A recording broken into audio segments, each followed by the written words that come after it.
Island. Hi. Because tonight, a murder will be committed. My murder. Once you're dead, will we still be able to talk to you? Yeah, I'm not playing dead the whole weekend, dude. Well, this is truly delightful. Across the island, I've hidden clues. You will have to closely observe each other. If anyone can name the killer, that person wins our game. Any questions? All right, it's Friday. Let's discuss movies now. That was a clip from Glass Onion, a Knives Out mystery, a detective movie starring Daniel Craig.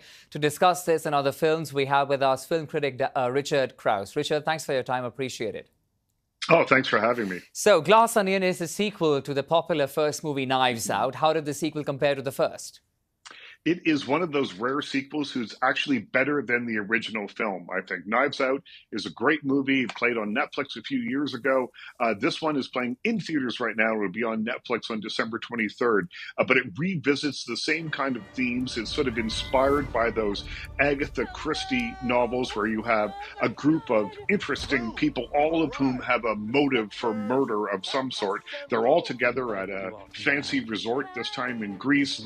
Someone dies, and there just happens to be the world's greatest detective, Benoit Blanc, played by Daniel Craig, there to solve the murder. But what you have here is an all-star cast. Edward Norton playing an Elon Musk kind of character. You've got Kate Hudson, Leslie Odom Jr., Catherine Hahn, Janelle Monáe, Dave Bautista, all very popular actors, all playing kind of heightened versions of influencers and sort of clueless rich people. But the thing that really sells this movie is that while it is funny and it's really fleet of foot, it moves along very quickly, the detective mystery at the center of it is actually really interesting and intricately plotted. So you've got a movie here that is entertaining, will make you think a little bit, plus it's got these wild and imaginative characters. It's called Glass Onion, a Knives Out mystery. It's in theaters right now, and I give it 4 out of 5 stars. Amazing. Okay, let's move ahead. Talk about the other film, because I'm impressed with the 4 on 5, so this is definitely a must-watch. Let's talk about the other movie we have with us is Strange World. So talk to us about that one.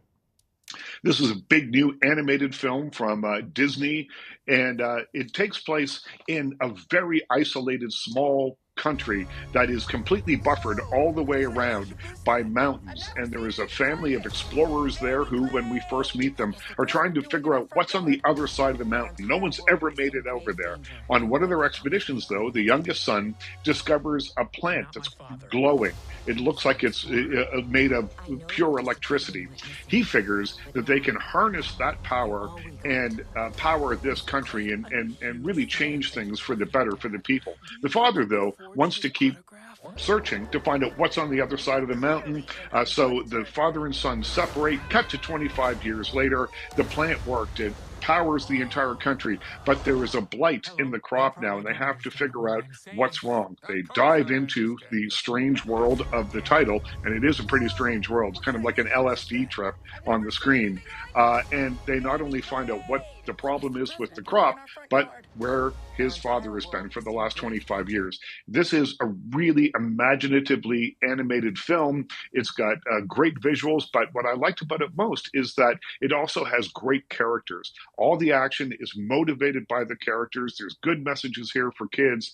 I gave it 3.5 out of 5 stars, playing in theaters right now. And one thing I will guarantee you about it, the animation will make your eyeballs dance. Oh, interesting. Okay, let's talk about the last one now. Finally, we have The Swimmers, an incredible true story that's based about 2 sisters with the goal of competing in the Olympics. What do we know about this film?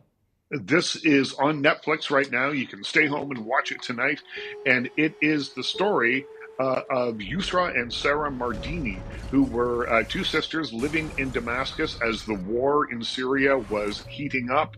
And they decide that they have to leave the country. They're unable to leave the country legally, though, so they become refugees. And most of this story is the story of them trying to get to safety to Germany. And there are harrowing scenes of them as they try and cross the Mediterranean Sea, and there's all sorts of terrible, terrible things that happen, all true.